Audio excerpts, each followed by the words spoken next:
What's up guys, bluesfpl, and welcome back to another Fantasy Premier League video on my channel. Today we'll be reviewing my GW19 team, as well as looking to the future for my GW20 team and transfers. So let's get started. A massive week this week. I was hoping to get into the top 100k. Somehow I've gotten to the top 65k. I think it's like a 200k increase in rank. Crazy. I can't believe it. I got really lucky, but also some picks were calculated. So even though I got lucky with some players, some of the picks were very calculated. Now I did get 151 points with a -12 hit. However, I do have an explanation for this hit. Obviously, I did get lucky. I got in Stones. Now, yes, he scored the 2 goals, but Man City did keep 2 clean sheets. So even if he didn't score, it's just a plus there. Yeah. I got De Bruyne, who was my captain. I wasn't going to captain Fernandez because he was on the yellow card situation. Same with Grealish, and I would just never captain Grealish. I was going to captain Salah. Now, thank goodness he blinked in both games. Kevin De Bruyne got really unlucky in the second game. He got subbed off in the 59th minute, so he didn't even get his other point for playing. And they got a penalty, I think, late on towards the game. So if he stays on, he scores that penalty, gets even more points. So I'm pretty happy with my captain. Then I got an Antonio. Great pick. 2 goals, both games scored a goal. You can see he's just an amazing player. And I played my bench boost with Areola. I'm happy. I didn't go with John Stone. He got COVID, so he didn't play in the first game. And Areola did make some pretty good saves. However, Fulham lost both games, but that's inevitable. They're facing Chelsea and Man United, so not much you can really do there. If you look at my team, the bench boost looks good. I wasn't going to play Justin over Soufal or Souček or Bamford, so really I would have benched him, and it's just better to have him on the bench. The Areola, even though I took a -4 hit, just to bring in that one player, it's just a one point increase. But if you take the -12 hit into consideration, just get rid of 12 from Stone's score, that's 15. Areola gets an extra 5. So I'm not really complaining, especially because people that bench boosted, a lot of people had Leeds and Southampton players which blinked, so I'm happy with that. Now, the thing I do want to go over is the players in my team that didn't perform. So Souček, with the rise of Antonio, he's getting all the balls in the air, and I just don't remember Souček getting a single notable chance at least. So that's a player we might have to move on in the near future. Actually, if he's just not getting chances, there's no point of keeping him, especially with some good priced players that are just a million above or a few million above. Another player, Wilson. Newcastle are terrible, so they barely get any chances to shoot. We'll see about in the next game, but I think I'm going to move on from him fairly soon as well. Dallas, Leeds are really bad defensively, and the reason I got him was for the double game week, and his game got cancelled against Southampton, and it turns out that their game against Southampton was supposed to be rescheduled in like game week 23 or something.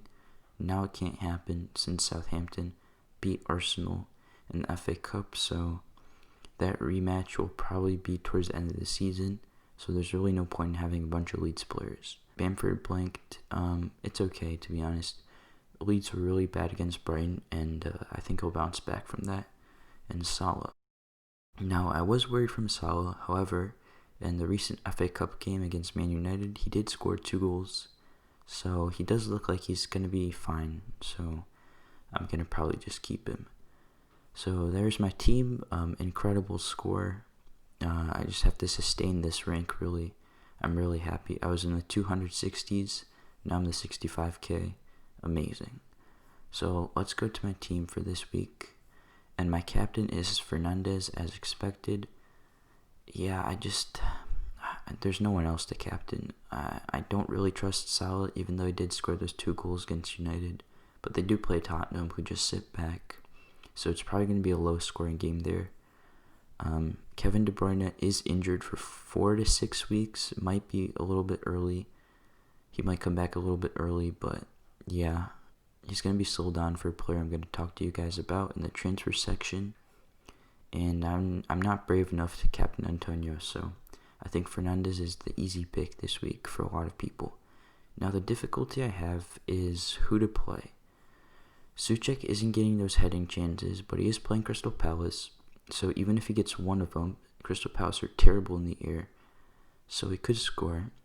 There's James Justin against Everton, who actually do look better since I think all their injured players are back. James, Digne, Dominic Calvert-Lewin can actually start scoring now. Richarlison's back, so he's going to get chances.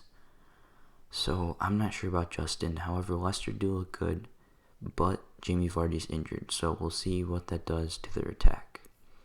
Wilson, Newcastle are really bad, but they are playing Leeds, which is a bad defensive team, so they could score. Wilson is a great player, but he just plays on a bad team. And Dallas, Newcastle are a bad team as well, but I just don't think, they could get a clean sheet, to be honest, but yeah, so that's my, I don't know who to play there. I think I'm going to start Soufal against Crystal Palace.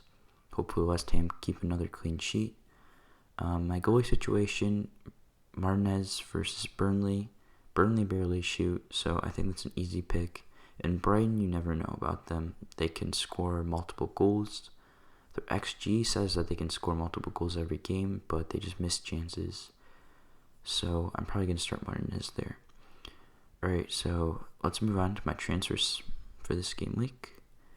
And if we go to my watch list, a lot of people are thinking about getting rid of Kevin De Bruyne, and I would definitely recommend to. If he's going to be out for long term, there's no point of keeping all that money.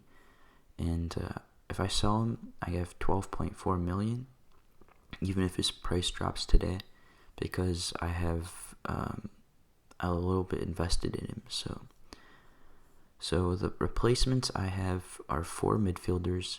You'd think there are more replacements, but to be honest, these are the only people I trust, and really, I only trust 2 of them. So let's get into it. Son for Tottenham, he's just been an incredible player. I sold him to get De Bruyne this week. Didn't really pay off. They got the same amount of points. De Bruyne might have got a little bit more just because he played the second game, but and I think he got a bonus point or something like that.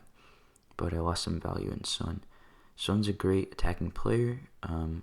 If we look at his fixtures, he does play Liverpool, but they have been pretty bad lately, especially defensively. So, you could bring him in for that. However, I do think that these 3 fixtures here, Brighton, he could easily score against Brighton. Chelsea, as a Chelsea fan, I was really sad today Frank Lampard got sacked. We'll see how they look under Thomas Tuchel. That's a reason I'm kind of swaying away from Son, is that Liverpool-Chelsea game and then the Man City game, the 5th one. I just have to see how Chelsea play first and how Liverpool play. So yeah, he plays West Brom, which is another good team to score against, and then from there it's pretty good.